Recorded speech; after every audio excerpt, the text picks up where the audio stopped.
He said, take a village to raise a child. But what if the village is retarded?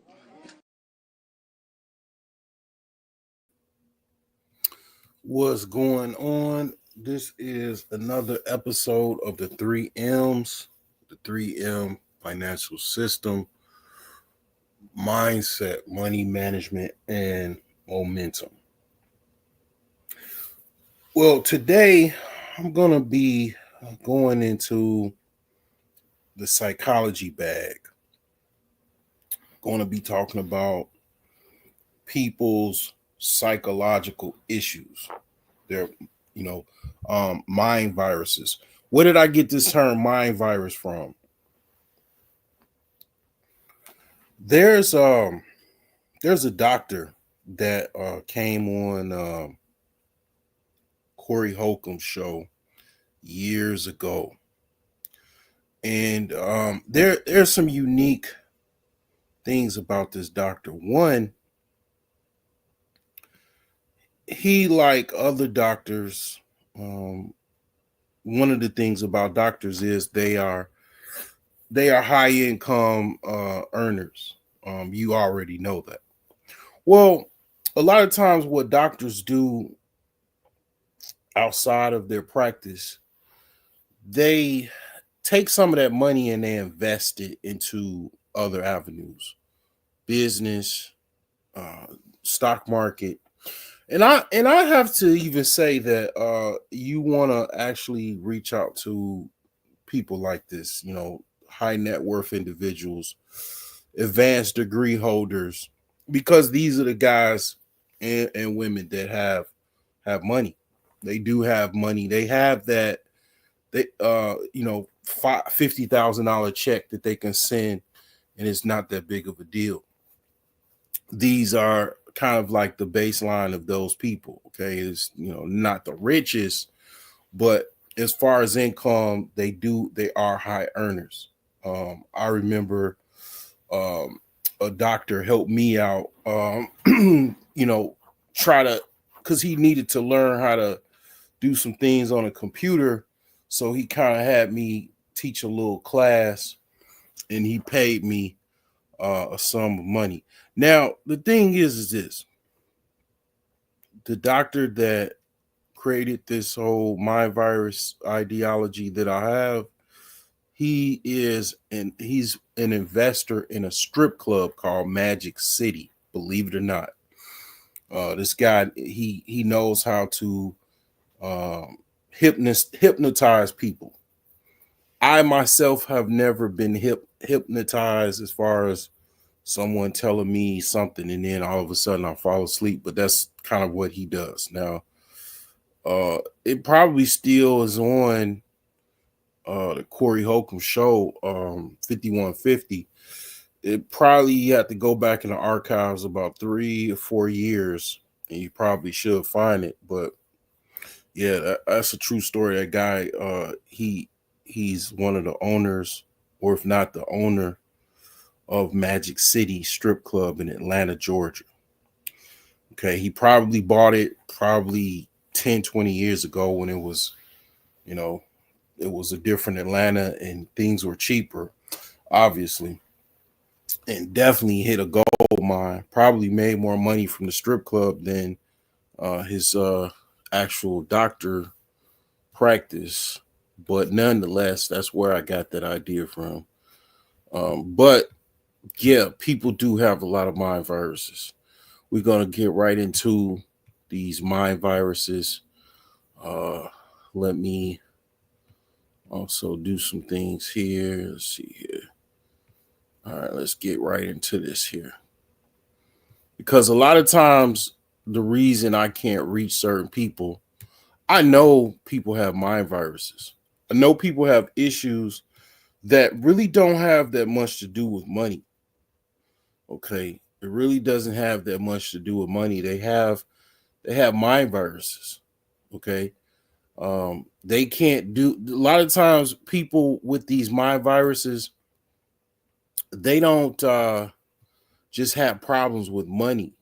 Okay. They have problems with also other things in their life. they have other issues other than money, because the issues with their mind viruses overlap everything in their life. And it's like, that's why people be like, hey man, go get therapy. Hey sis, go get therapy, therapy. Because basically mind viruses will self-actualize your life to the point where you'll just continue on just with foolishness, because you just need somebody to kind of talk you out of the foolishness type of thing. Some people can get some forms of therapy through having good friendship. If you have good friendship, a good friend will beat you upside the head and say, stop doing that. Or they'll say, hey, you're a fool. Stop doing that. Like last week, I had to tell my friend, hey, you're an idiot. Literally. Like I had to tell one of my friends, I said, you're a fucking idiot. And I'm going to tell you why you're an idiot. They didn't like it, but I had to tell them, you're a fucking idiot. You look like an idiot. And in my opinion, what you're doing it's just stupid. I mean, it was effortless me to say that, because I've told this person that before. Said you're doing some dumb shit. I mean, you gotta understand. I mean, he's not that far away from living in the projects. I mean, he told me he's from the projects, man. Cabrini Green project housing.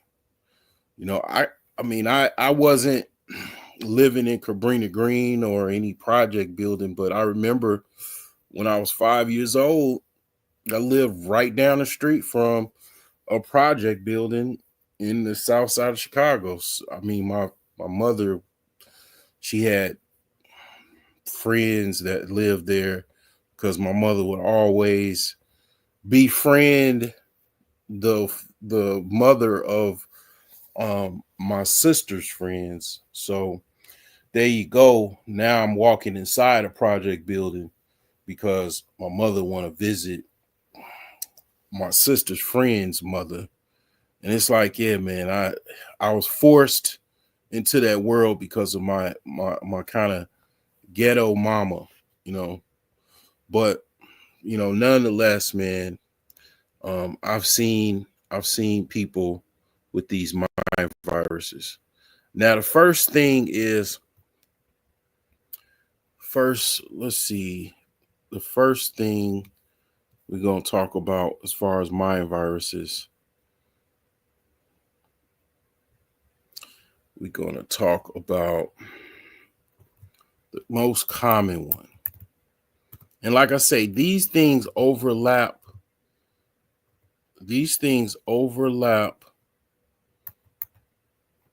Other avenues in your life. Okay. These things overlap, and they go into relationships. They go into your whole life. It goes into your professional career. These things are overlapping as far as the reach that they have on your life. Now, low self-esteem is the first mind virus. Okay, it's the first mind virus. It is very common. It's the most not talked about and talked about thing. Low self-esteem. Okay. Low self-esteem actually have you in uncompromising situations, because people can basically pinpoint your issues.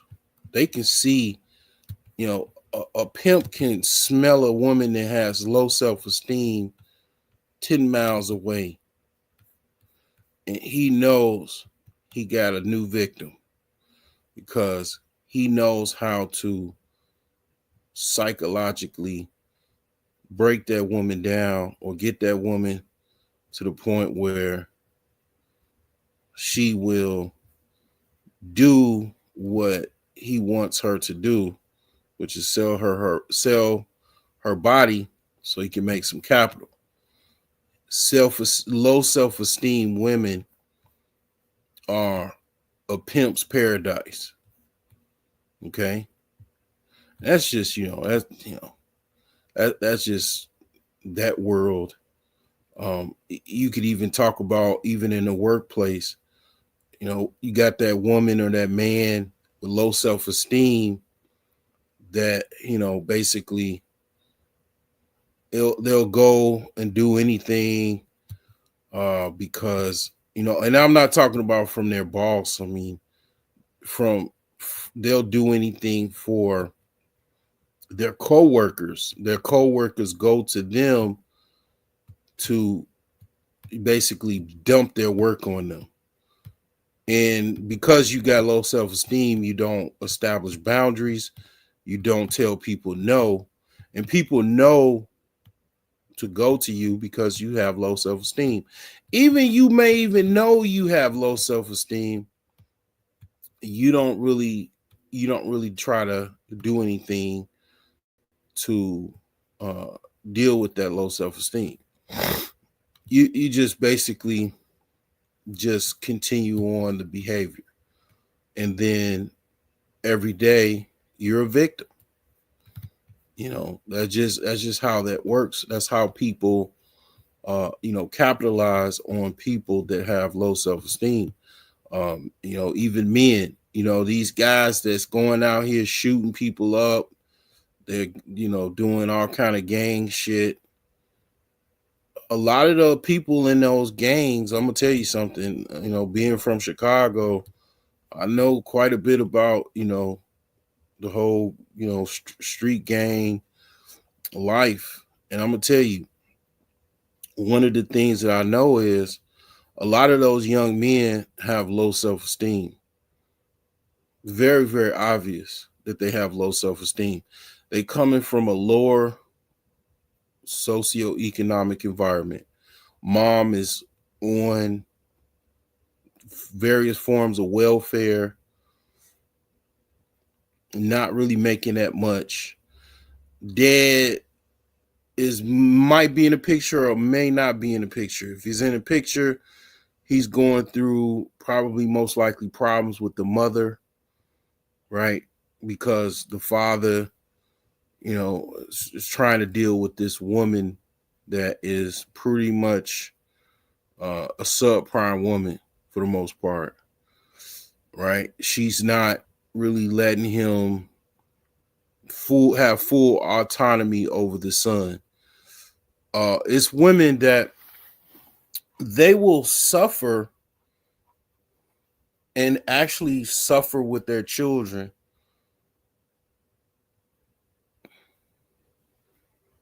when they know the dad has a much better situation as far as their lifestyle, even how they live their life. They will just suffer with those children in a situation where it's all because of just how the mom lives their life, their mom's lifestyle, their mom's inabilities. The children will suffer. It's children suffering right now because their mother does not want to yield control over her children that she believes is her children only and is not the father's. Father is not involved in that conversation of who is those children. Even most women, they have the mindset that the children are theirs solely. The man is not nothing but the sperm donor. They're not his children. They are fully the woman's children. That is the mindset and philosophy a lot of women, especially a lot of Western women, that is their philosophy. That is their I won't say it's even a mind virus. That is their philosophy. That is what they think. You'll see that's what they think through conversations.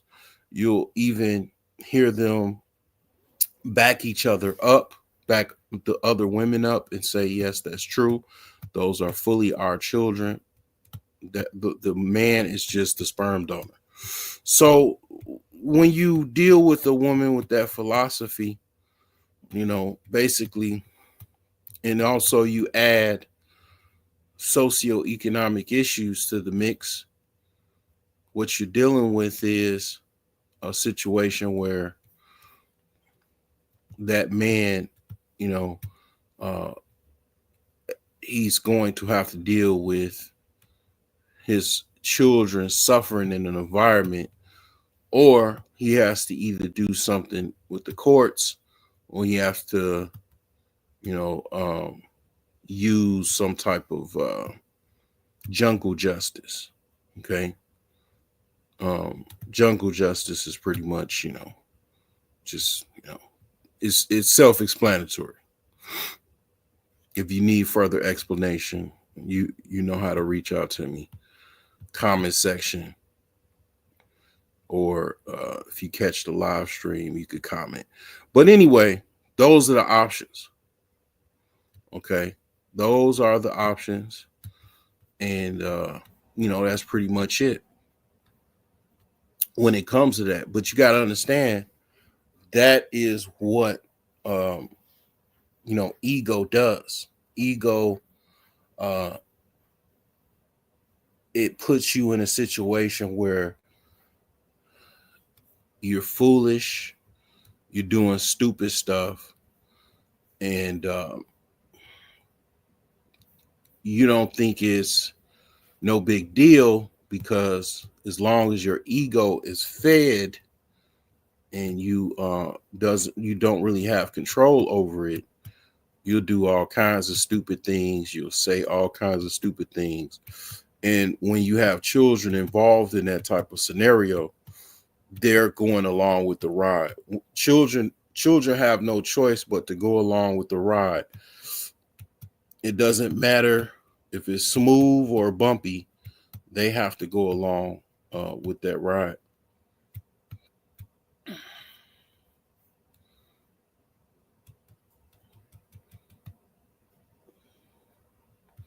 And that's just even, that's one aspect of it, but it gets worse.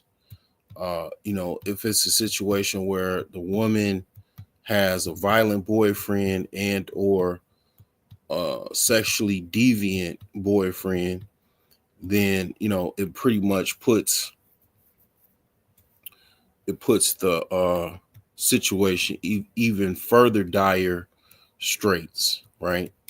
Because now it's not just about I'm putting my children in harm's way because they don't have the financial ability to pay for things, so the children suffer needlessly. It's even worse. The children are suffering from abuse, physical abuse, and then sexual abuse. So this is why the cemeteries are filled up. These are the reasons why cemeteries are filled up. Why courts are filled up.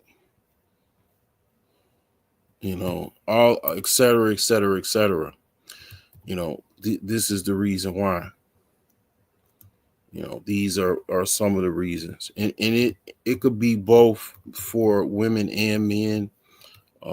Men, when they separate or whatever, they a lot of times have a hard time getting another woman to come on board and be a stepmother and all of that type of stuff. Those things are kind of difficult, because even women, they don't really want to sign up to be dealing with someone else's kids either. That's not how that's not their makeup either. But they can do it because women do have a nature that is nurturing. Not all of them, obviously, but you do have that aspect when it comes to women, but they themselves um have to really be into you, obviously, and really be genuinely nurturing. Those things are kind of somewhat rare, to be honest, but they are, so it's possible.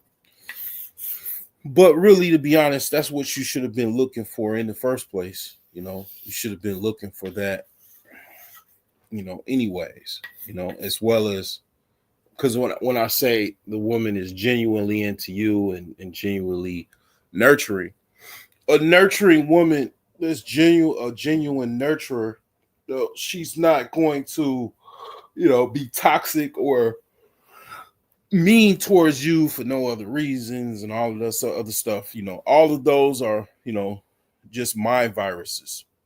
People actually, when I'm talking about all of this is, very psychological.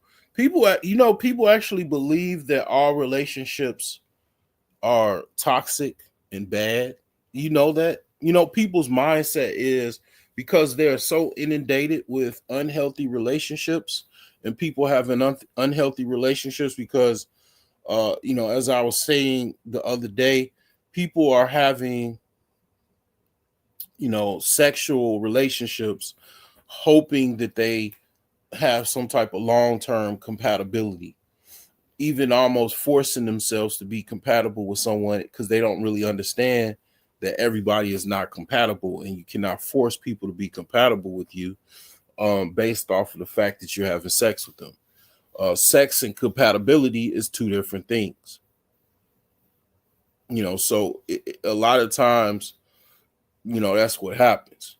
People are in relationships that they shouldn't really be in, based off of the fact that some people were horny, and then the sex may be great for both parties, which sex usually is great. Like, okay, just think about it, right? Let's talk about sex. Out of the, let's just say, the last 5 or 10 women you've been with, how great was that experience? Like, out of the 10 or 5 women that you've been with, if you can think about it, how good or great was it? Most men and women, the reason they having sex with each other is because there's some type of physical attraction. Usually that's some type of sexual chemistry. And that usually points out to, for the most part, I would say, a 80 to 90% chance that the sexual experience will be somewhat fulfilling for both parties, because it doesn't really, you know, I'm not saying there's not, like, okay, women that have bad sexual parts, or bad pussies, where they have an odor, they might have, some disease or something. Um, that's out there, but I'm just saying, for the most part, you could say that out of 10 women, it's probably going to be 8 or 9 of those experiences that's going to be okay to great to, excellent sexual experiences. And that being said, a lot of times when people have decent sexual experiences, or even great sexual experiences, they think that that's supposed to equal long-term compatibility, and it doesn't. And a lot of times what those relationships go into is chaos and toxicity and problems, relationship problems, because two people shouldn't even be with each other. And I do admit, okay, both parties, right? Two people shouldn't be with each other. That's what you hear. You get the woman that's got kids, right? She's got kids. She's, she's like, I can't be with the baby daddy. I didn't, I didn't like him. We didn't get along. And because, yeah, it was just, I'll be honest, it was not compatible. Now, have people gotten together and been grown up and put their big boy pants on and You know, women put their big girl dress on and find a way to make it work, even though they don't really like each other. Yeah, throughout history, people have done that. Your parents probably did that. Your grandparents probably did that. But one of the things that people don't understand, because you know, um, they just don't get it, is that you're you're supposed to be compatible. The compatibility aspect makes the relationship a situation where it's not so toxic, it's not so this or that. And a lot of people don't understand that. So you got a lot of people that just are having these relationships, and then people are looking at this as a form of normalcy.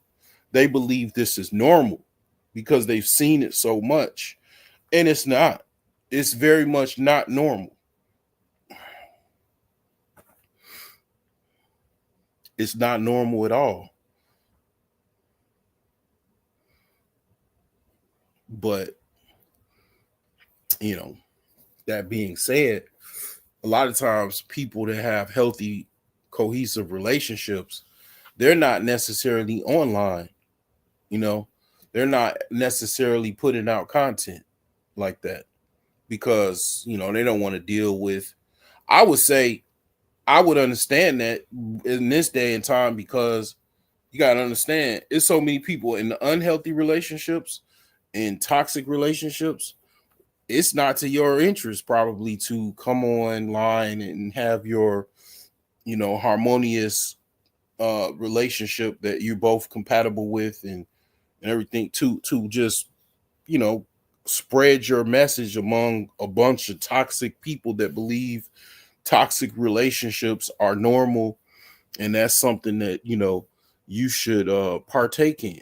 That's something that is just, regular as apple pie. Like, it's not regular, it's not normal, it's just a bunch of people socialized these things to be normal. These things are not normal. Okay, they're not normal by a long shot. And now people are trying to avoid each other because, you know, they um they don't want to deal with another bad relationship.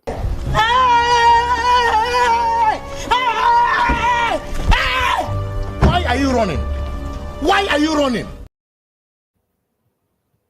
So it's a thing where, yeah, people are trying to avoid, because they have, every relationship is problematic, so they're trying to avoid relationships. People just don't. A lot of people don't have no. They don't have no understanding. You know, I was gonna say game, but I'll just say understand it. They don't have it. And that's why people need. A woman used to have a father as an advisor. The father was the relationship and mating advisor. That's what the father was. The mother was too. Both the mother and father would come together because they both experts at relationships. They're experts at uh family dynamics and all kinds of things. You gotta understand, mother and the father, they've been with each other for a while. At that point, you're what, 25, whatever, 20 something. They're still married. They've been around for a while. They've seen couples go and come. They've seen men come and go. They've been young themselves. They know who's who. They have some philosophies. They have some ideologies that they know works, and they know more than you, woman or man. They know this is the right person. This is something off about this person, blah blah blah. And then what happens? You come back 5-10 years later, after you done went through about all kinds of liquor, all kinds of sleepless nights, crying, problems, depression, because you dealt with a bad failed relationship. And then you come back to your dad, you come back to your mom. Y'all were right.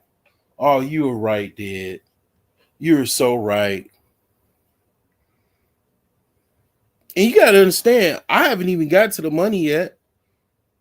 I ain't even talking like the money aspect. You see how the relationship aspect of things throws off the money. I don't know if people are aware of this, but the most important decision you will ever make in your life after choosing to believe in God is the mate you choose to spend the rest of your life with.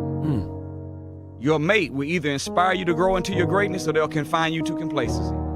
They'll either be your other half or they'll make you half of yourself. The Honorable Minister Louis Farrakhan said, like, a good relationship will make you more youthful and bring out the best in you, and a bad one will age you prematurely and bring out the worst. So choose wisely.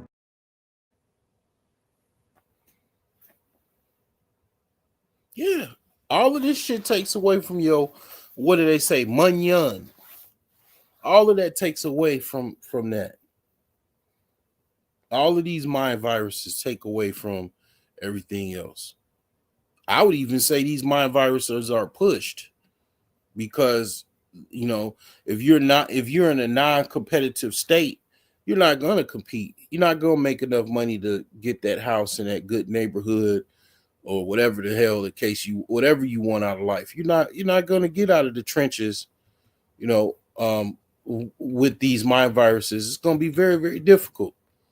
This is why people take, you know, psychotropics and all kinds of other stuff. It's why people are walking around disabled in the mind, right? Disabled and in the trenches.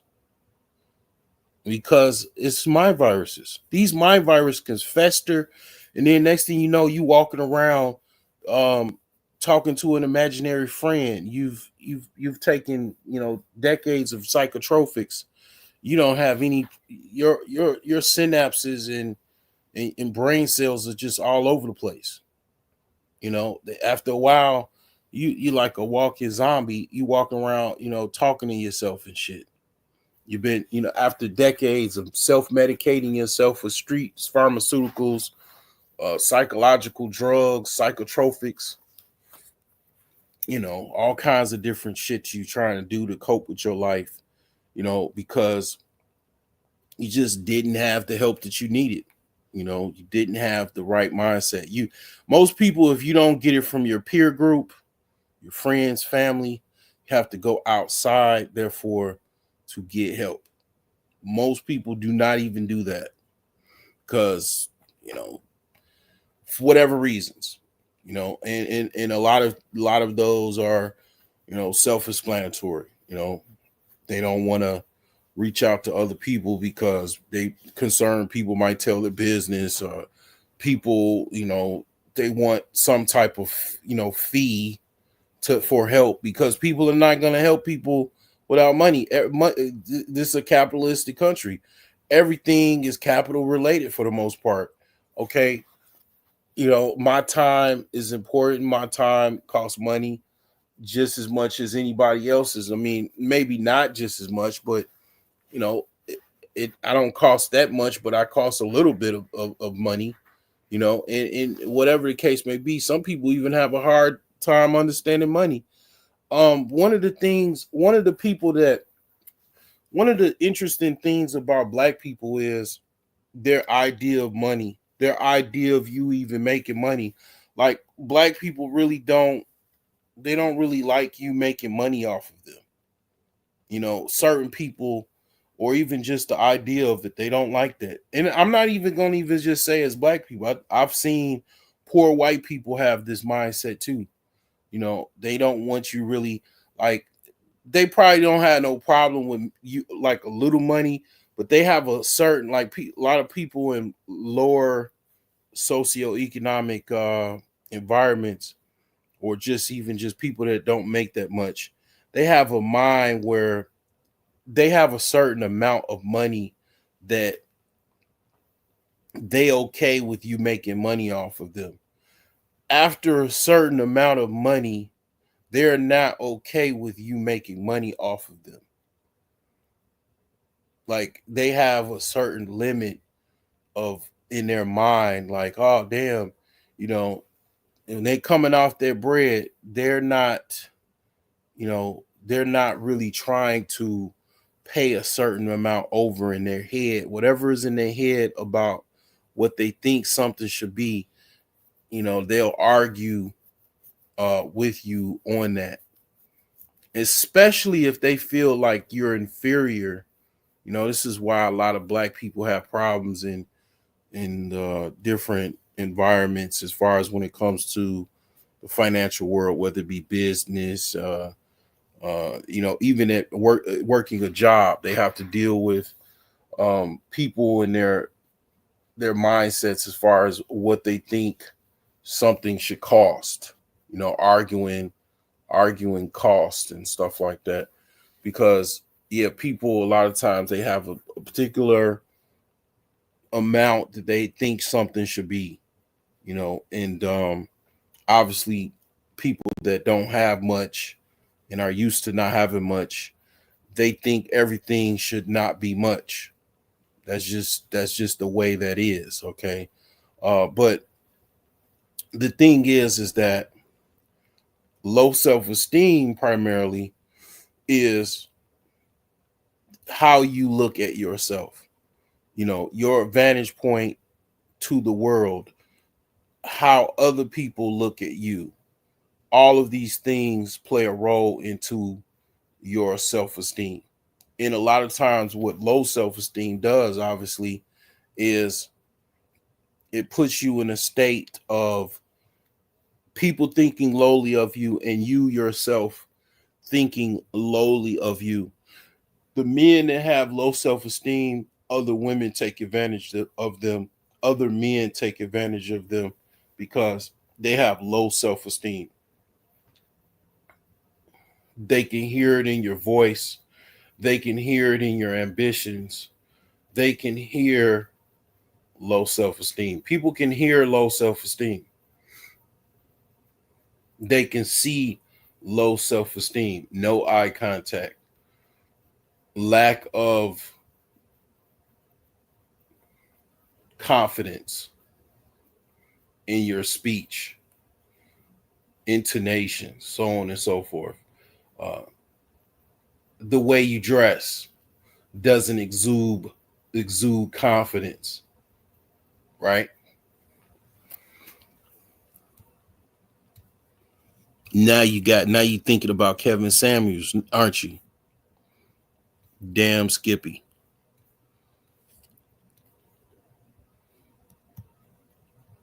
That's the reason he said, put on a suit, dress a certain way, have some type of wardrobe, right?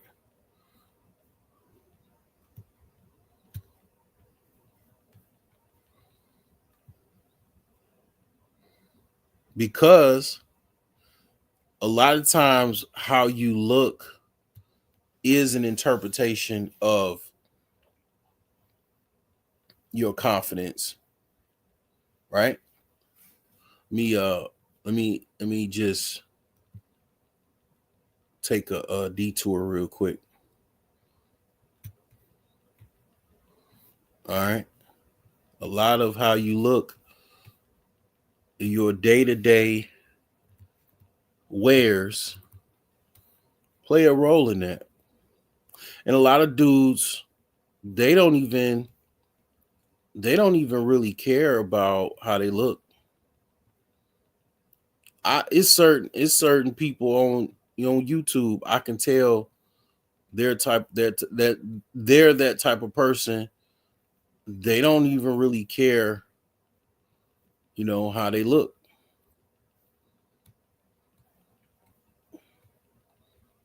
Their confidence is damaged. They got damaged confidence.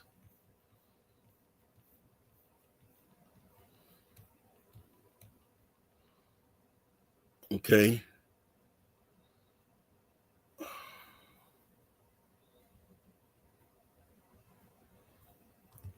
And then you have, people, the daily routine guys, right? the muscle guys with the muscle guy with the daily routine. He's having a social media um you know revival or basically a social media revival. That's the best way I can say it. He's gaining like millions of subscribers or followers on Instagram, right? So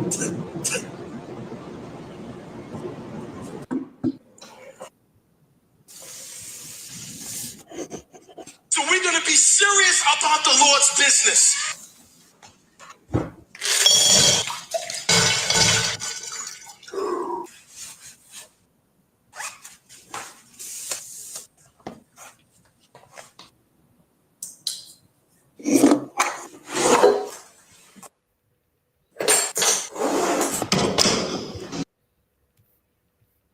And you gotta understand, right? A body like that probably take, depending on what type of shape you have. If you're an endomorph, it'll take you 1 to 2 years to have a body like that. I already have legs like that. My legs naturally, my mother's side of the family, I got big, huge calves. I have like umpire legs. So I can deadlift on my leg lift about 500 pounds. 500 pounds, right? So my legs are very, very powerful, right? Most people, your legs should be powerful, right? Your legs should be powerful, right? But upper body, it'd probably take me about a year to 6 months to have a body frame like this. Like this man. It's consistent gym work, it's targeted exercises in certain body groups.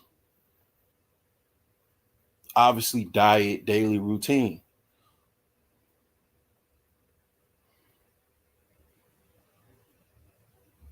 It's pain, a lot of pain, a lot of pain. Like, when you work out, you go the metamorphosis of it is pain. I even say this. I'm gonna tell you something, and you probably heard this before. Working out is pretty good therapy. As someone that was going to school to be a therapist, I'm telling you something that can kind of bypass the old fashioned. Like, you could talk to a lot of different people, man, and give you some good advice, right? A therapist is walking you through certain things, talking to you about certain things. Certain things you have to go kind of get some clinical help with your trauma. But a lot of times, to be honest, it's like you really just need an advisor. You really need someone, paid or otherwise, that can advise you or even give you some type of just um idea, about certain things. Your friends are supposed to be that for you. But a lot of times, we're in an age where some people don't really know how to establish friends. They don't know how to set boundaries. They don't know how to communicate. People do use your problems and they broadcast it to other people, right? So that's why going to a third party to talk to someone, because this is what therapists do, right? This is the whole thing about therapy, right? The reason why therapy is private is because a lot of times what you're going to go to a place or you're going to talk to someone about problems that primarily have to do with you and other people. You dealing with other people. Those are the main things that you're going to be talking about in therapy. You dealing with other people's problems and your own problems. Well, that's why people air people out on fucking social media, on Facebook. They air their family out on Facebook. That's what Facebook is actually for you to air your goddamn family out, because for whatever reason, socially, people follow people on Facebook. Your friends and family are primarily on fucking what? Facebook. So that's why the whole people do the whole airing people out. Celebrities air people out on Instagram, right? Air different people out, right? So, and then it gets to Twitter and everywhere else, right? So the thing is this, therapy, the reason why people don't do that, right? They want to go to a private party to discuss the matter, to air things out. Everybody ain't doing the Kanye, therapy plan. Go to Twitter, air everybody else out. They're not doing that. So that's where that comes in. But again, therapy can also include working out. Now you going into a situation where what I'm trying to tell you is this is possible. You can actually go from a lower level male to a higher level male, right? And this goes for women too. This is it's above, so below. You could move up this hierarchy, right? You can go from, ratchet to, maybe more refined, right? BGS octane scales, right?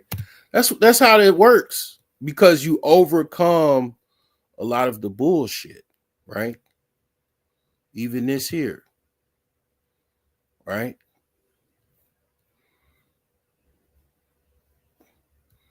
Oh, I'm cold with it, man. I am cold with it.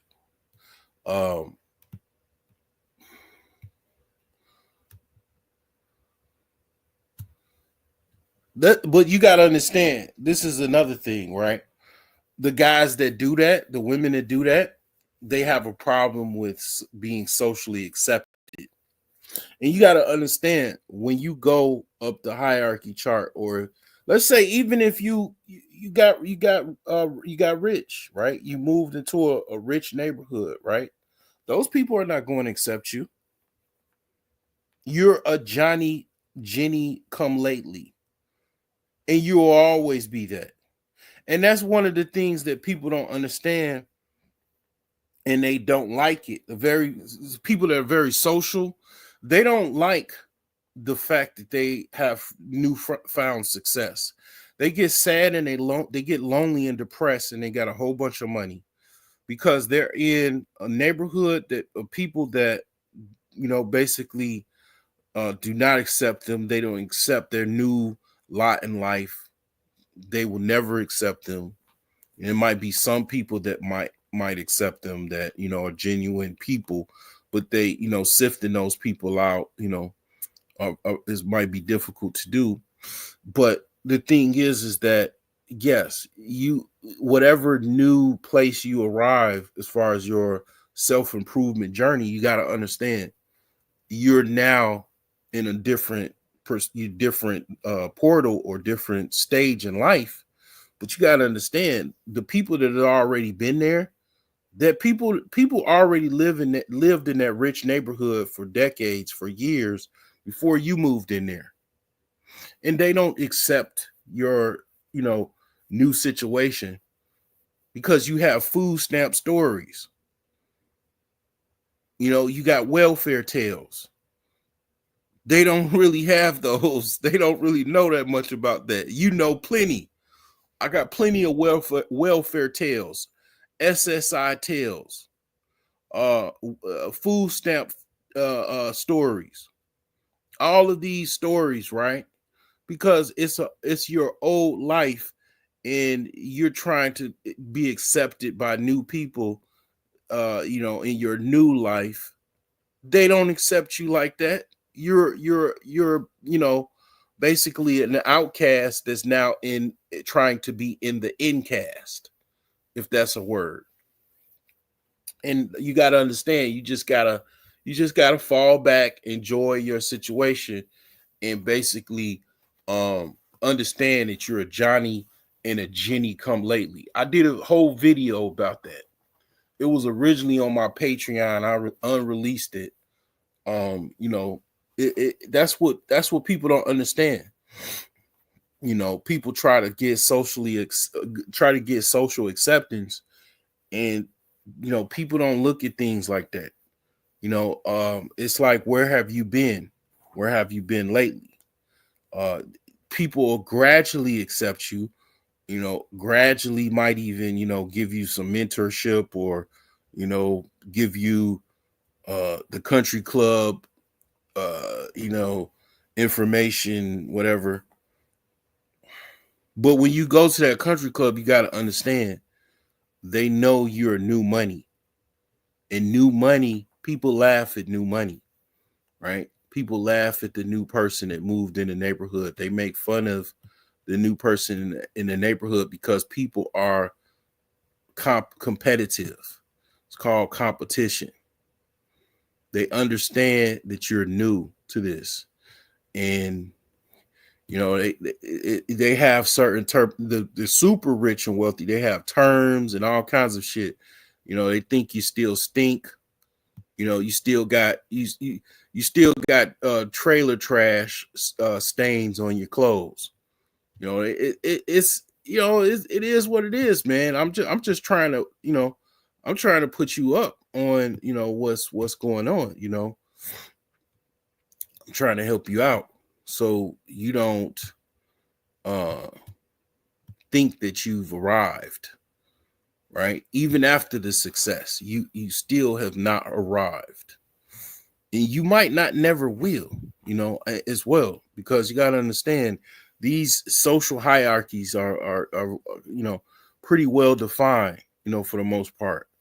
Not as defined as, like, for example, India, where they have caste systems, entire caste systems that are very embedded in the culture of India, and historically embedded for thousands of years.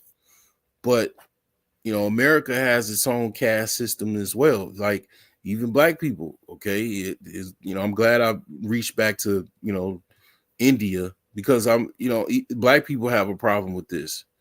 They become successful entrepreneurs, successful in their career, successful in their endeavors. They're able to afford to live in those B and A neighborhoods, maybe, and they have a problem getting accepted, even with the wealth, even with, to be honestly, the whole boule shit. They don't, they don't have any dollar amount that white people will socially accept them, or even non-black people will socially accept them, because of just how they're looked at in society based off of their ethnicity. They have a problem with that. They actually worry about that. Now, me, on the other hand, because I am very highly a powerful man, I don't worry about that shit. I don't worry about that shit. I don't give a fuck about what people think of me based off of my ethnicity or whatever. I understand, my level of understanding is higher than the average man or woman. Okay, so I walk around with power, internal power that other people don't have, right? Because they don't have the understanding, that I have. So the thing is that back to this gentleman in this video, your body type, depending on, like I say, if you're endomorph or mesomorph, you can have a body like this probably within 1 to 3 years with consistent action, persistent action. Okay. I would even say running, you know, it was one of the things that I say that definitely probably impact your life is having a running schedule, you know, that can help you lose that weight, right? You know, help you even sleep at night, because a lot of times the reason why you have a problem sleeping at night, your body kind of doesn't, your body just ain't tired enough. And you have to wear your body down enough to where it's tired. Sometimes people have jobs where they naturally get tired because it's more physical. But to be honest, if you live a very luxurious life, or if you live not so much luxurious, but if you live a sedentary life where you work in an office or you work somewhere where you're sitting down all the time, and you know you just kind of using more of your mind than your physical, right? Or using other things, right? You're a lot of times you have a hard time sleeping because your life doesn't give you that physical work to where you're really tired like that. You might be mentally tired, but physically, that's why running, getting on exercise bikes and working out helps you get better rest, because your body just wants to be your body is like a fucking masochist. It wants to be fucking used and abused, you know, and then so it can get the proper rest, you know. It's weird. I mean, but that's the best way I can explain it. That's the best way I can explain it though, you know. Your body wants to be blown out the frame, man. I'm not talking about beating off and all of that. I'm just saying your body wants to be punished a little bit, you know, so it can, you know, kind of get some deep sleep. So yeah, those things, both of those things, or even just one, working out might be your therapy. That might be what you need, you know, hiking, nature trails. Make sure you got a gun or a knife on you. If you're going on nature trails and hiking and shit. Low self-esteem, you know, bringing that self-esteem up higher, you know, going out, you know, hiking, you know, nature trails, bike trails, running, working out, you know, getting your body in a top physique format, getting some type of system for yourself, keep cleaning your house, making sure your house is clean. All these things are being portrayed in this photo here. I mean, this video here. This is why this is going ape shit online, because most people don't live like this. Most people don't have a body like this. And I'm saying, like, most people have a body, endomorph or mesomorph, and they can have a body like this within 1 to 3 years for sure. Some people 1 to 2 years, and you have a body shape like this. You know, intense, basically free weights. I mean, not free weights. I think that is free weights, where you're lifting actual plates of metal, or even some people have still the plastic with the sand in it. You're basically heavy lifting. Basically, intense heavy lifting will get you this type of frame. Okay, depending on your body type. Like if you're endomorph, you have a combination of fat and muscle. If you're mesomorph, you have an extreme level of fat and muscle.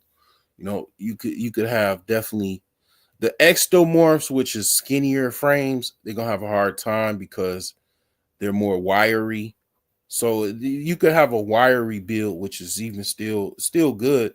The good thing about ectomorphs, or not ectomorph, uh, um, uh, uh, uh, I forgot the term for the skinny people. I think it's exto. I think it's. Let me see. Let me look this up again. I think that is ectomorph, and but basically the skinny people, they beat themselves up because they don't they're not big or whatever, right? They don't have big muscles and all that.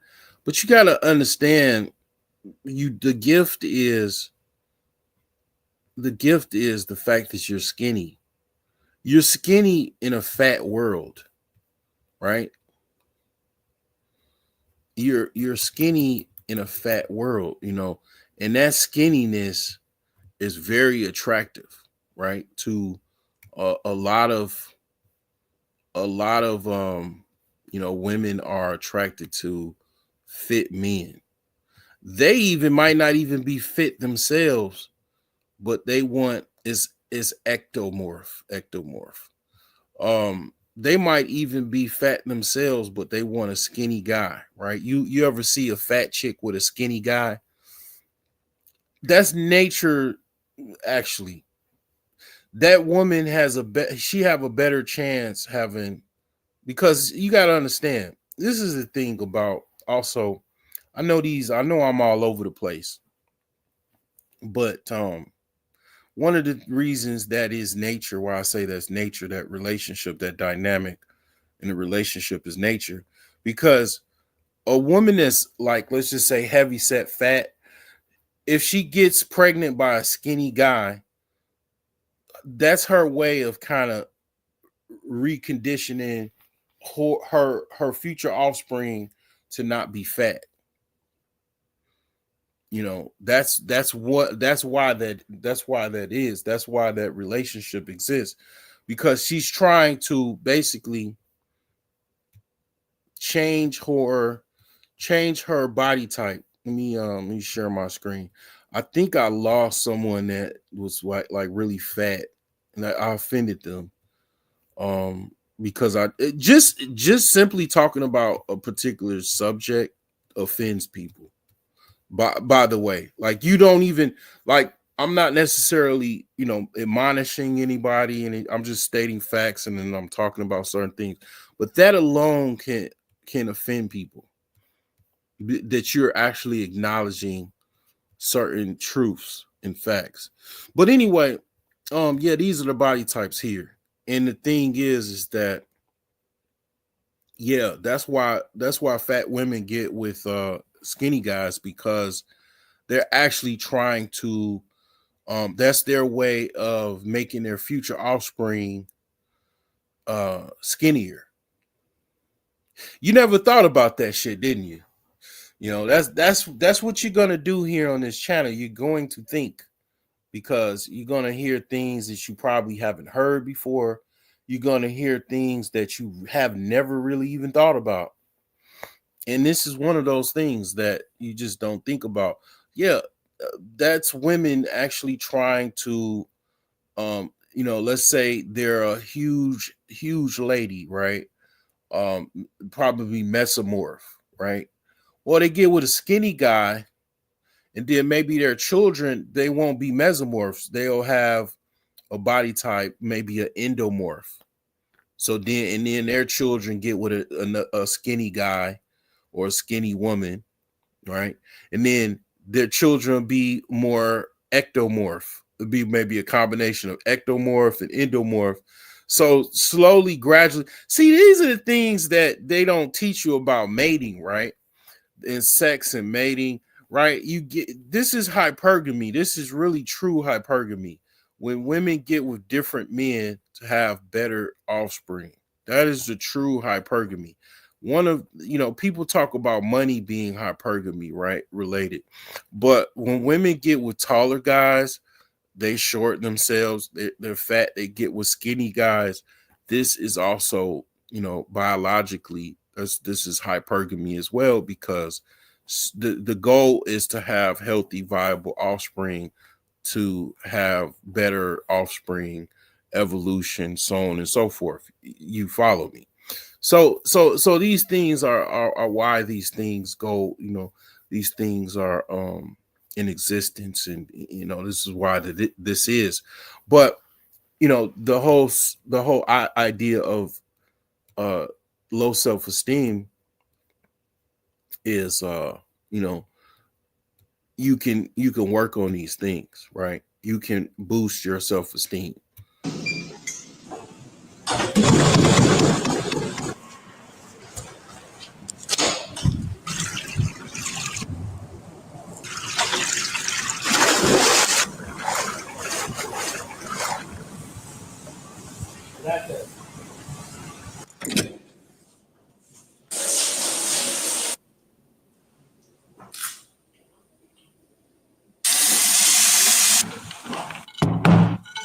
So looking at it, bro, we got to go ahead and get in at least 10,000.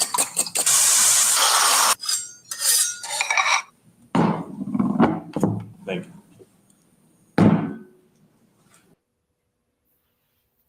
There you go. There you go. Right there. I mean, you could literally, I'm going to tell you how the human mind works, right? You could watch that video every fucking day. And you know what's going to happen?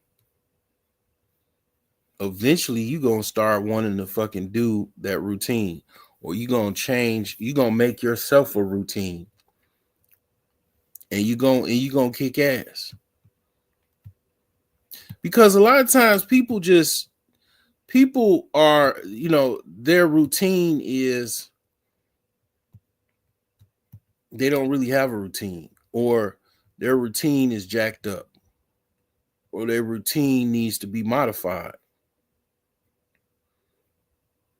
And it's like, yeah, like dude routine is like, I mean, he's actually kicking ass, you can see, as far as even just his figure.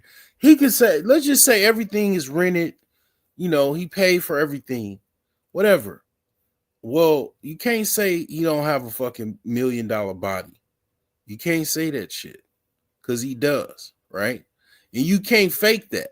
You can't fake that. It's something that you got, that you put work in, you put hard, effort and work to get to that level, right? So those are the things that you could do about that. Okay, low self-esteem. All right. So the second thing that is a mind virus, right? And these things they affect your personal life, your financial life, your spiritual life, right? They affect a lot of different things, right?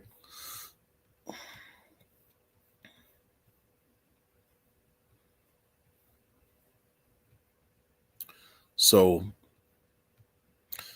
let's go take a deep dive on this one here. Self-limiting beliefs. Okay. This is also a mind virus. It's a big one. Okay. And a lot of these are the reasons why people, they have a problem with IT, getting into IT and getting into different things, because a lot of these mind viruses exist in people. These people have a lot of these mind viruses. Okay. So let's go to self-limiting beliefs. Let's go to where these are. All right. So self-limiting beliefs are negative perceptions about oneself or the world that prevents individuals from achieving their goals and reaching their full potential. Examples: I'm not good enough. I don't deserve success, or I'm too old to start something new. Here are some examples of self-limiting beliefs. General self-doubt. I'm not smart enough. I'm not talented enough. I'm not good enough. I'm not worthy of love. I'm not creative. I don't have what it takes to succeed. I am not ready. I can't do that. I'll never be successful. I'm not interesting. Fear of failure. If I try, I'll probably fail. I can't handle rejection. Damn. Shit. I can't handle failure. I should avoid failure at all costs. Unworthiness. I don't deserve success or happiness. I don't deserve to be happy. I don't deserve the good things in life. Perfectionism. I can't do it perfectly. I won't do it at all. I shouldn't do it at all. I need to be perfect. So, how many people have this perfectionism?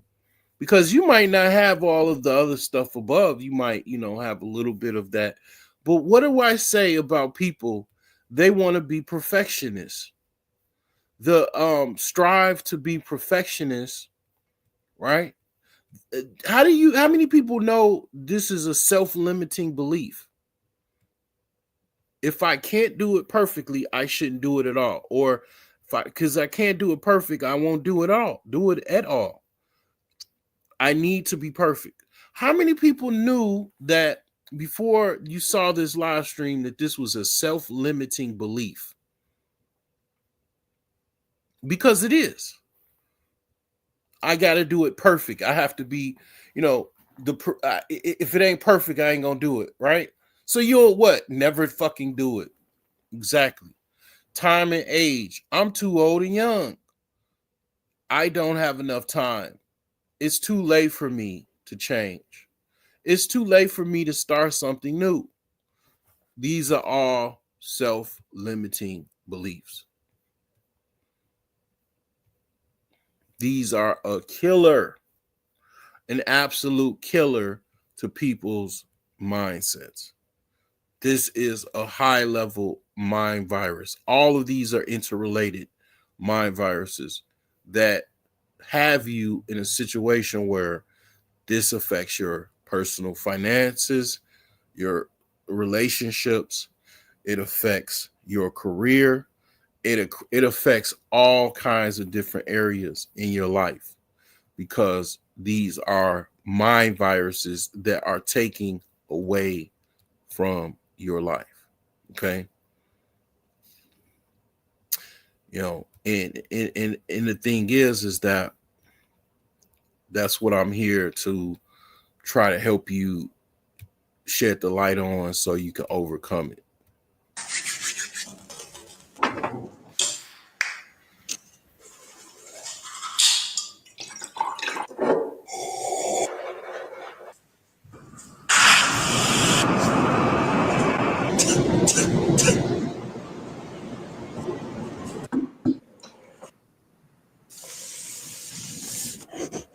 So we're going to be serious about the Lord's business.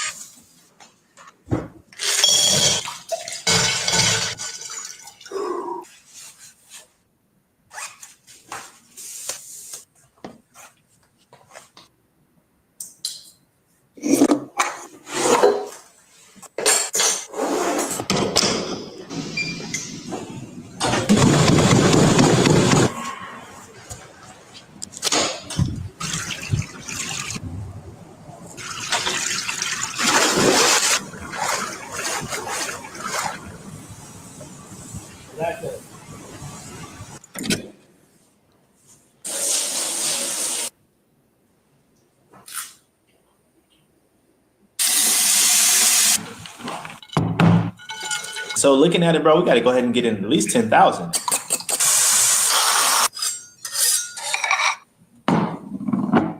Thank you.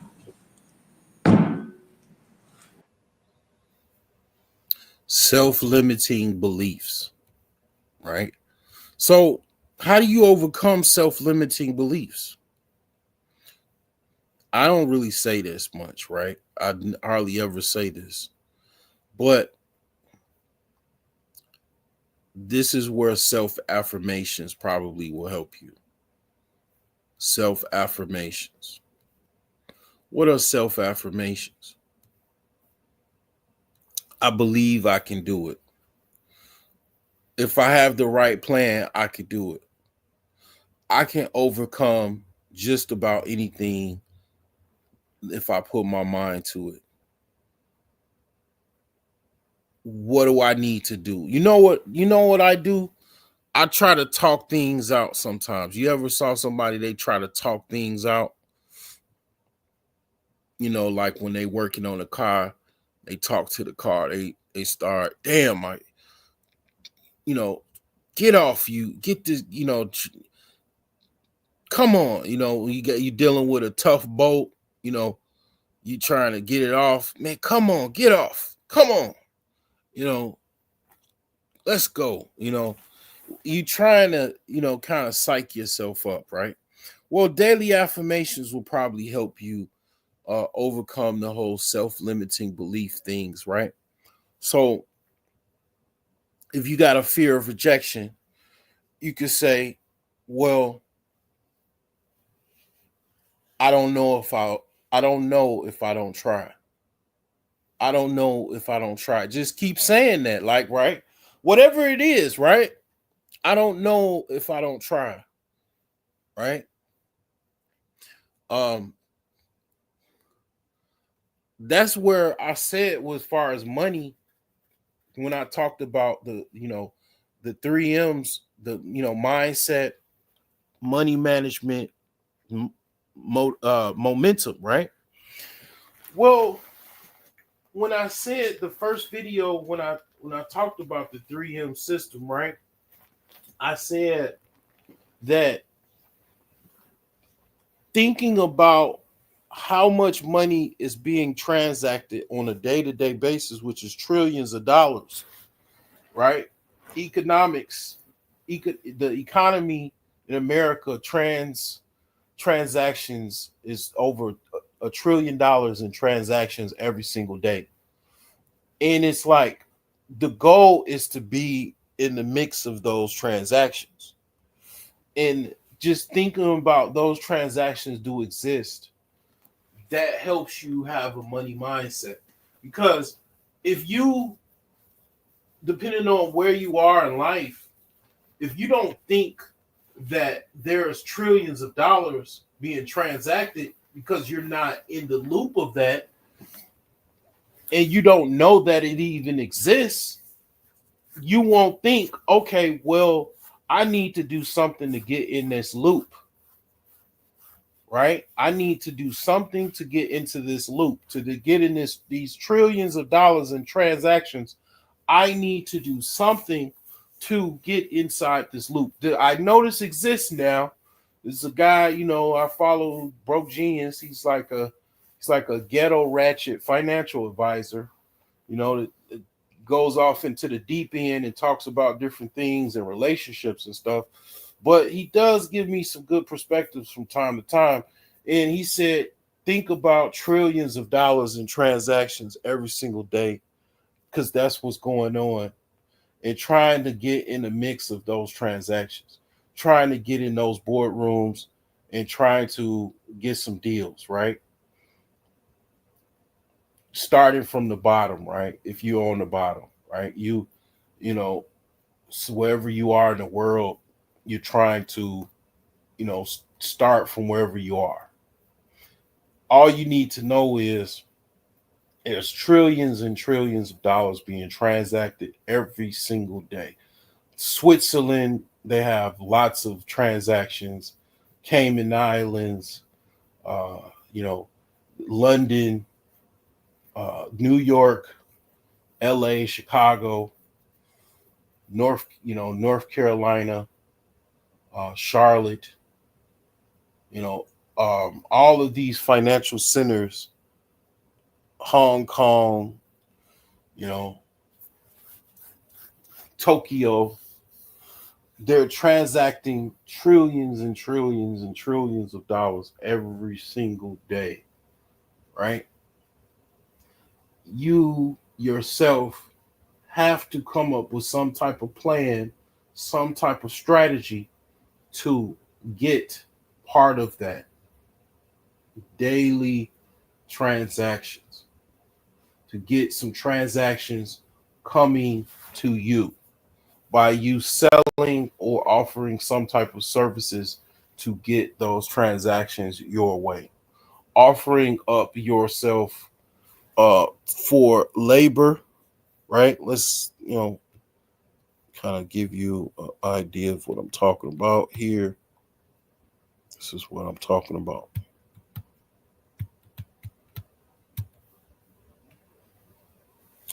Getting in this paradigm, right? Ideally, employee, self-employed, investor, business owner. If you got to get it under the table, you got to go out. In Chicago is a hustle-friendly city. Okay, probably like New York, where you could go get some socks, some towels, some candy, and you could go sell some stuff, man, on the streets. You can start right now. You could go get you a bag of merch. You could go out in the street. Right now it's probably too early. Might catch some people going to work, but you can go right down, Chicago, downtown Chicago, and sell whatever. You probably go in the hood and sell socks, towels, body oils, shea butter, black soap, all kinds of different things, whatever people looking for. You could go out and you could sell it. People will buy it. And it's like, pretty much that's one of the things that I like about Chicago. Chicago is very hustle friendly. You could go out to right now and you could try to sell some merchandise. People either gonna say yes or no, right? So the thing is that's what I'm talking about when I say think about how you can get in the mix of the transactions. The economy, what an economy is a bunch of transactions. That's what an economy is. That's the definition of an economy, a bunch of transactions that form this economy, right? So you thinking, okay, I'm just so broke and I'm so poor and I can't do anything about it. No. Think about how you can get inside those transactions. Get in those transactions. Get some money coming your way by either working for a business owner or you yourself conducting some type of business. Whether you're the self-employment, right now I'm self-employed, trying to survive off of working for businesses that need my services, right? And I make money from that, from those services. It's feast and famine, right? Last week I made about over $2,000. This week, it's kind of normal. I'm kind of slow, but I'm, whatever I could make, so be it. But last week, pretty much set the precedence of the whole month. Was able to kind of get caught up on some things, pay some things off, get some things going, with the money that I made.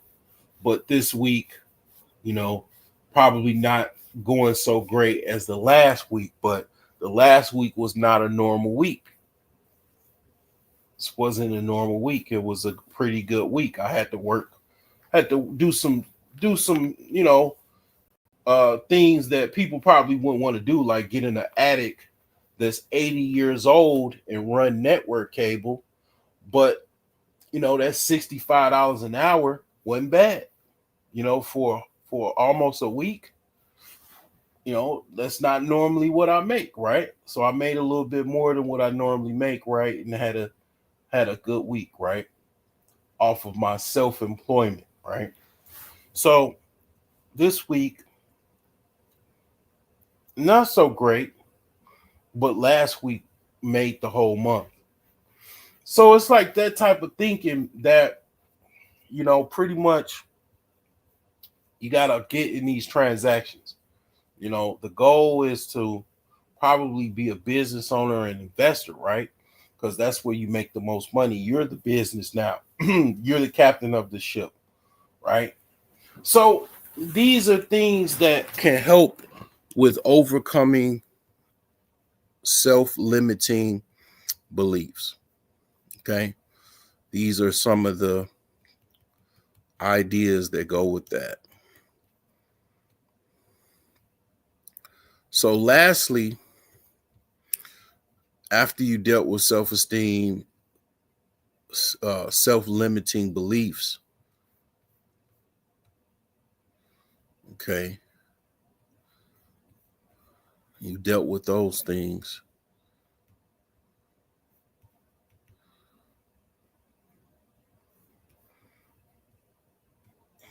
You got the final boss,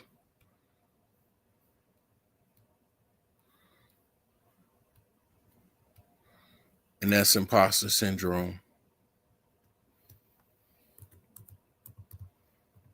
You feel like an imposter.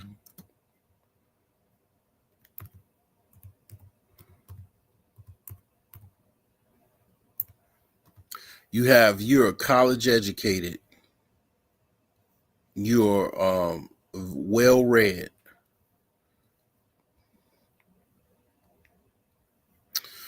and you have imposter syndrome.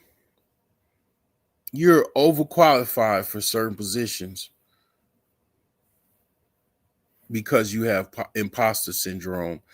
And on top of, the other things, the low self-esteem, the self-limiting beliefs. So your routine is not as polished as this guy's routine. You don't even have a routine probably, right?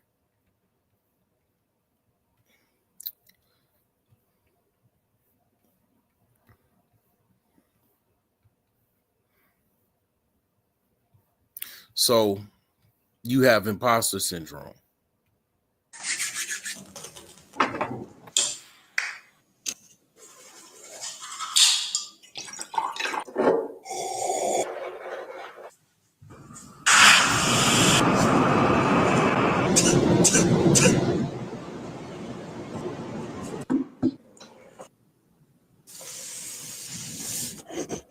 So we're going to be serious about the Lord's business.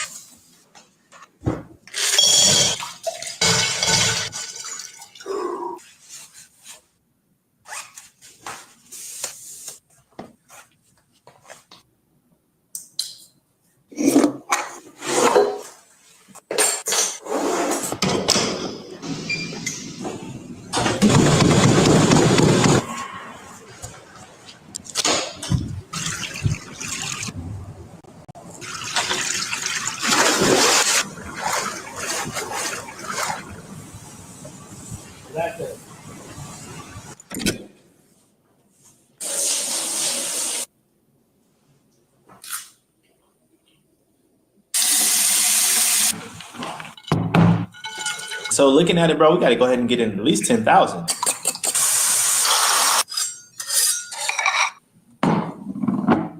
Thank you.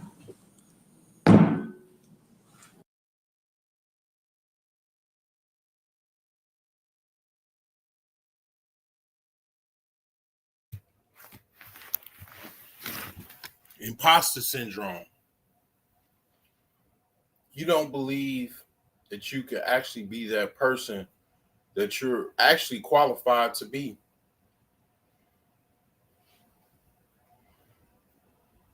This is rough, man. This is a rough one. This like I say, this is like the final boss.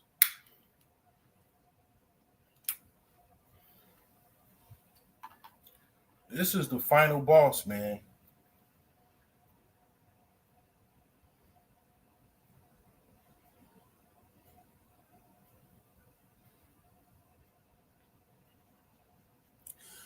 And the reason why it's the final boss is because I know so many people that have imposter syndrome, that, you know, the reason why they don't want to do certain things, because in their head, they believe that they can't do it because they believe that they're an imposter. They're not genuinely that person that they're qualified to be.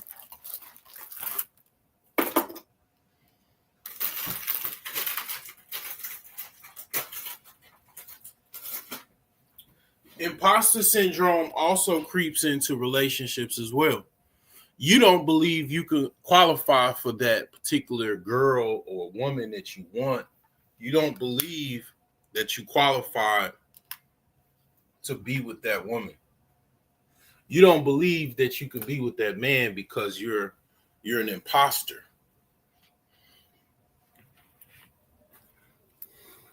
You have an imposter syndrome. You can't be an IT guy because you're an imposter. You're an imposter. That mind virus that's in your head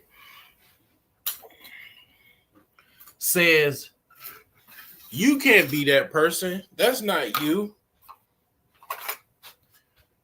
And you believe it. You believe that reality because that reality is your mind virus telling you that you're an imposter.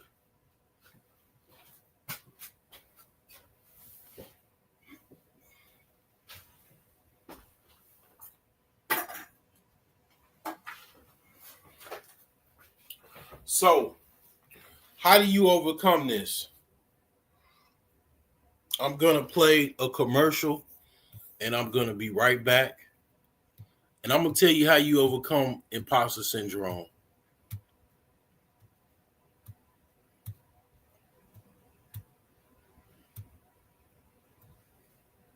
And why you even have imposter syndrome in the first place. Welcome to alsherbs.com, the oasis for your wellness journey. Our mission is to promote good health and reduce the risk of disease by providing a holistic approach to well-being. From the soothing scent of lavender to the invigorating kick of ginseng, we've got you covered with a wide array of herbs, supplements, and wellness products. Imagine the power of nature, harnessed and delivered right to your doorstep. That's the alsherbs.com promise, and it's a promise we're proud to keep. Shopping at alsherbs.com has truly transformed my life, says one of our satisfied customers. The quality of their products is unmatched, and I've never felt better. And she's not alone. Countless individuals have found a one-stop shop for all their wellness needs at alsherbs.com. It's made a world of difference in my life, another customer shares. And what's the secret to our success? It's simple. We believe in the power of holistic wellness, and we're committed to providing the best products to support your journey. Whether you're boosting your immune system, seeking natural remedies, or enhancing your fitness routine, we have everything you need. The path to a healthier, happier life is just a click away. Visit alsherbs.com today and experience the transformative power of nature. Take the first step towards a vibrant, fulfilling lifestyle. alsherbs.com, where your wellness journey begins. Improving lives, one herb at a time. Your wellness oasis awaits.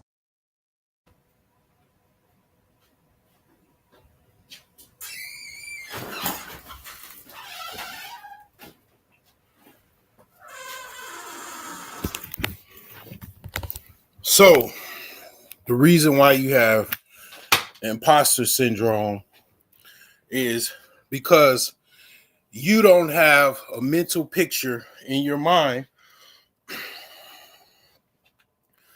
of that person that you don't believe that you are.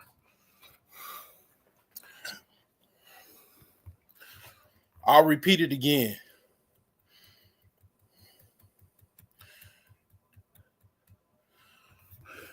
That person that you believe is an imposter, that you cannot necessarily be for whatever reason, you don't have a picture in your mind.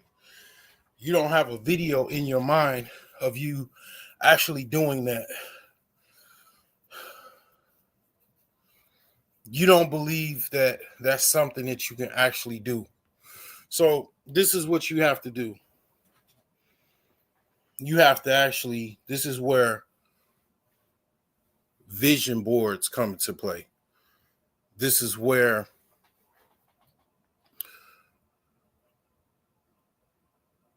having certain vision boards and actual people that you follow or that are in your life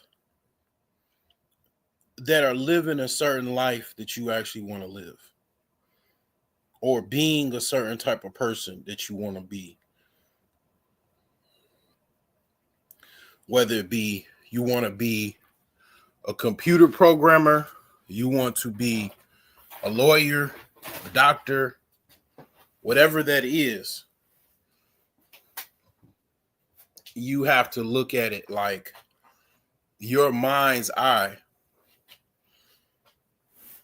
does not see you actually being that person. So you have to follow successful people that are already doing what you actually believe that you're an imposter of. And you have to lock that in. And this is where also mentorship is important. Reaching out to people to talk to them about basically why you have imposter syndrome.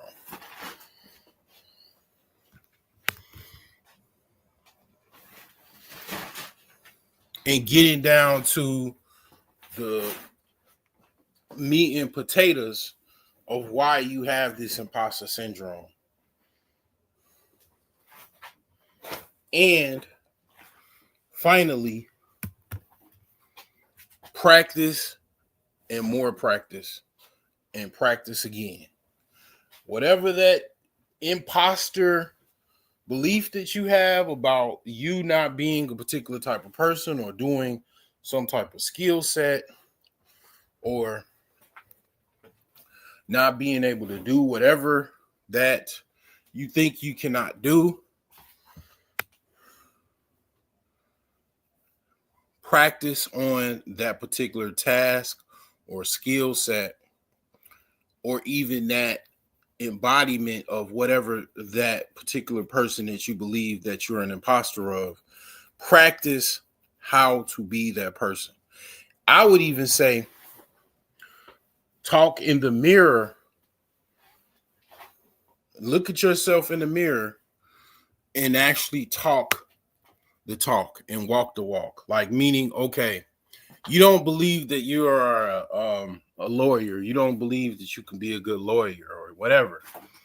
Well, act like a lawyer in front of the mirror and look at yourself acting like a lawyer. Might seem crazy, it might look crazy, but these things can, basically be exercises for you to improve and get rid of the imposter syndrome. It might sound crazy. It might look crazy, you talking to yourself in the mirror. But what you're actually doing is you're practicing that particular role or that particular thing that you actually believe that you are an imposter of. So those are the things that I have for it, as far as, I guess that would be like some homework you could, do, some exercises you could do to improve your imposter syndrome. Okay. Your self-limiting beliefs, your low self-esteem. Okay. So I'm going to leave you with a video here that's very helpful.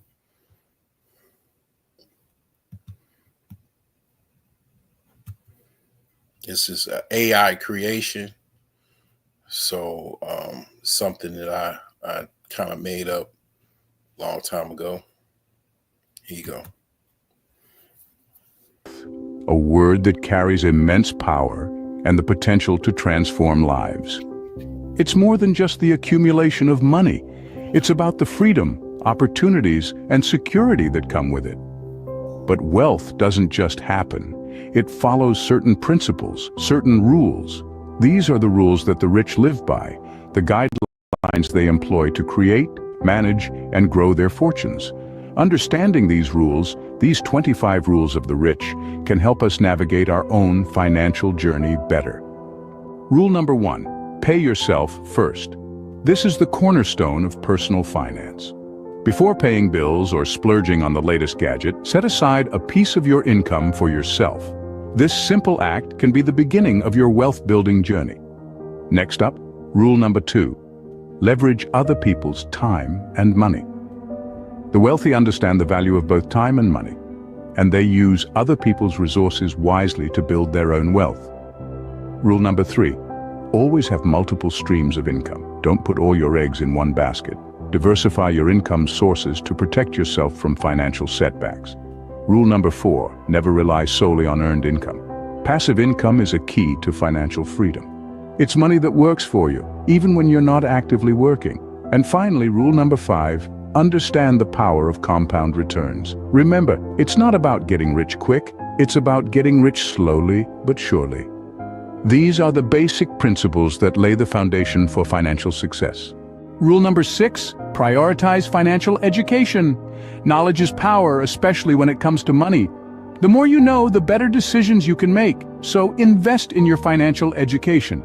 Rule 7, avoid lifestyle inflation. As you earn more, it's tempting to spend more. Resist this urge. Instead, funnel your extra earnings into investments. Rule 8, build and maintain a strong network. Your network can provide opportunities, advice, and partnerships that can help grow your wealth. Rule 9, invest in assets, not liabilities. Assets put money in your pocket, while liabilities take money out. Buy things that will appreciate over time or generate income. And finally, Rule 10, take calculated risks. Wealth doesn't come from playing it safe, but don't gamble blindly. Make informed decisions and never risk more than you can afford to lose. Remember, growing wealth is not just about making money, it's about making your money work for you. Rule number 11, surround yourself with like-minded individuals. Your network is your net worth. The people around you should inspire you to dream bigger, learn more, and do better. They should push you towards financial literacy and success, not pull you away from it. Rule 12, know the difference between price and value. The price tag is what you pay, but the value is what you get. It's about the long-term benefits, not just the immediate costs. Rule 13, think long-term. Wealth isn't built overnight. It's about consistent growth, strategic investments, and patience. Don't let short-term distractions cloud your long-term vision. Rule 14, be adaptable and embrace change. The financial landscape is always changing. Stay flexible, stay informed, and be ready to pivot when necessary. Finally, Rule 15, use debt strategically. Debt isn't always a bad thing if used wisely. It can be a tool to leverage opportunities and accelerate wealth creation. Effective wealth management is about making smart decisions and being adaptable. Rule number 16, protect your wealth. It's not just about making money, it's about keeping it. Shield your assets with insurance, tax strategies, and legal structures. 17, reinvest dividends and profits. The power of compound returns can't be overlooked. Rule 18, find mentors who've walked your desired path. 19, self-improvement isn't just for the gym. Apply it to your finances too. Rule 20, limit exposure to toxic people and thinking. They can erode your wealth faster than a market crash. Remember, wealth is not just about accumulation, but also about preservation. Rule number 21, understand the value of a strong personal brand. Your brand is a reflection of your worth. It's your reputation, your ethos, your unique selling proposition in the marketplace of life. Moving on to rule number 22, negotiate everything. The art of negotiation is a powerful tool in the path to wealth. It can mean the difference between a good deal and a great one. Rule number 23, never stop learning. Knowledge is power.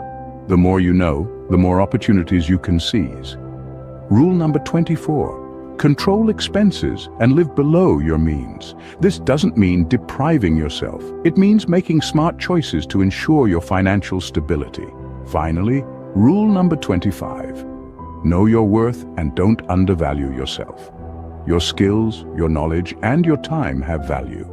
Don't be afraid to demand what you're worth. Remember, the journey to wealth is not a sprint, but a marathon. Patience, perseverance, and strategic planning are key.